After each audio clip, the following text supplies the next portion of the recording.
আমাদের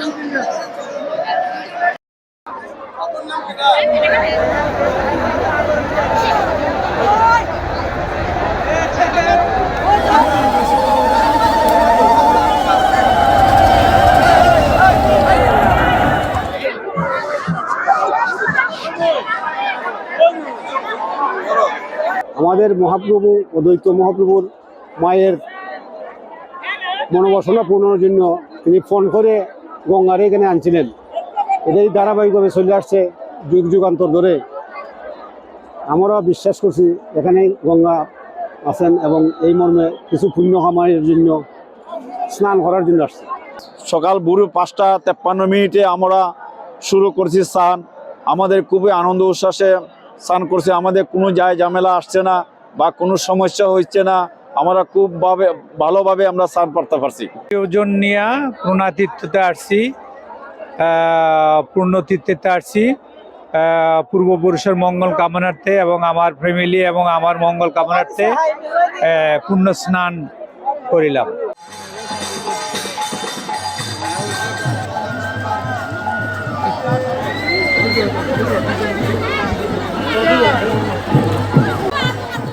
আমরা সকালে পর 5টা বাজে উঠে স্নান করছি, গঙ্গায় স্নান করছি, মোমবাতি জ্বালাইছি, পূজা দিচ্ছি, তারপর নিজের জন্য সুখ শান্তি কামনা করছি।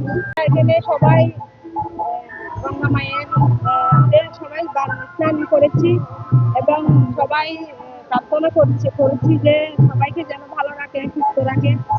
আর এরপর এখন পুজোতে বসছি, পুজো হচ্ছে, এখন পুজো শুরু হয়েছে।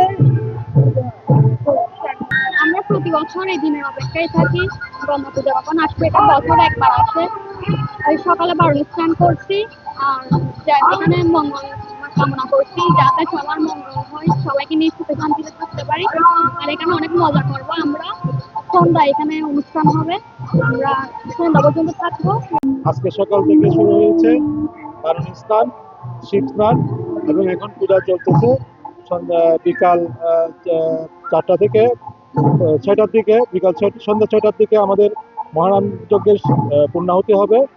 এরপরে শুরু হবে গঙ্গা আরতি, হাজার প্রদীপ নিবেদন এবং মনোজ্ঞ সাংস্কৃতিক অনুষ্ঠানের মধ্যে দিয়ে আমরা বার্তা দিতে যাচ্ছি যে এটা গঙ্গা পূজা আসলে গঙ্গা মায়ের আরাধনা, যে প্রতি বছর সব দুঃখ দুর্দশা এবং যে ইয়ে আছে আমাদের ওগুলো ধুয়ে মুছে পরিষ্কার করে আমাদেরকে সুখ শান্তি দেওয়ার এই বার্তাটুকু আমরা দিচ্ছি।